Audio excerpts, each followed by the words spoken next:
Menyambut Hari Raya Idul Adha 1443 Hijriah, Wali Kota Pekalongan H.A. Afzan Arslanjonet mengajak masyarakat membeli hewan korban dari peternak lokal. Hal tersebut guna membantu kelompok tani ternak atau KTT setempat mengembangkan usaha peternakan sapi dan kampung di daerah tersebut. Wali Kota mengungkapkan bahwa dengan membeli sapi kurban dari peternak lokal, secara tidak langsung sudah membantu kesejahteraan para peternak tersebut. Selain itu, hewan kurban juga bisa dipantau kesehatannya secara langsung, sehingga meminimalisir terjadinya penularan penyakit mulut dan kaki atau PMK. Usai memantau pelaksanaan launching vaksin PMK secara perdana di KTT Putra Panjang Baru, Rabu siang 29 Juni, Wali Kota mengatakan bahwa ia menekankan ke Kepala Dinperpa dan Camat untuk menginformasikan ke warga bahwa ternyata di daerah Kota Pekalongan sendiri, salah satunya di KTT Putra Panjang Baru yang berlokasikan di Kampung Widoro, Kadang Panjang ini, ada banyak peternak lokal sapi. Di sini sapi-sapi juga sehat dan berukuran besar serta memenuhi syarat sebagai hewan kurban. Menurutnya, warga yang ingin berkurban Idul Adha disarankan bisa membeli hewan kurban bisa di daerah sendiri.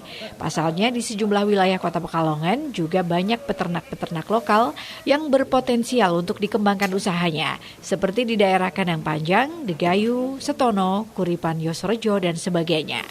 Wali Kota menghimbau kepada warga jika ingin membeli hewan kurban tidak perlu jauh-jauh keluar daerah Pekalongan. Mereka bisa membeli sapi-sapi lokal daerah sendiri dari peternak Kota Pekalongan, seperti di Panjang, Degayu, Setono, dan Kuripan Yosrejo. Terlebih sudah ada vaksin PMK yang diberikan prioritas ke ternak-ternak yang sehat supaya wabah PMK bisa dikendalikan.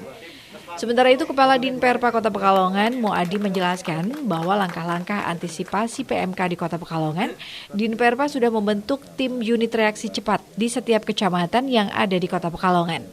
Dalam tim tersebut terdiri dari tim medik dan paramedik veteriner yang diterjunkan ke 4 kecamatan yang ada di Kota Pekalongan.